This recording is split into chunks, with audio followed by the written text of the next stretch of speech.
اعوذ باللہ من الشیطان الرجیم، پناہ مانگتا ہوں میں اللہ تعالی کی شیطان مردود سے۔ بسم اللہ الرحمن الرحیم، شروع کرتا ہوں اللہ تعالی کے بابرکت نام سے جو بڑا مہربان نہایت رحم کرنے والا ہے۔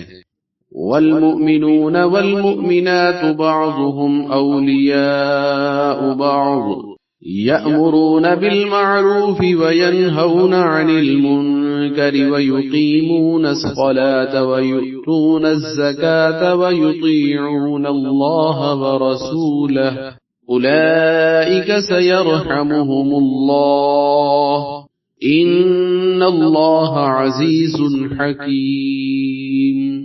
اور مومن مرد اور مومن عورتیں ایک دوسرے کے رفیق اور مددگار ہیں جو نیک کاموں کا حکم دیتے ہیں اور برے کاموں سے منع کرتے ہیں، اور نماز کی پابندی کرتے ہیں اور زکوٰۃ ادا کرتے ہیں، اور اللہ تعالی اور اس کے رسول صلی اللہ علیہ وسلم کے حکم پر چلتے ہیں۔ یہی وہ لوگ ہیں جن پر اللہ تعالی ضرور رحم فرمائے گا۔ بے شک اللہ تعالی کامل قوت اور کامل علم کے مالک ہیں۔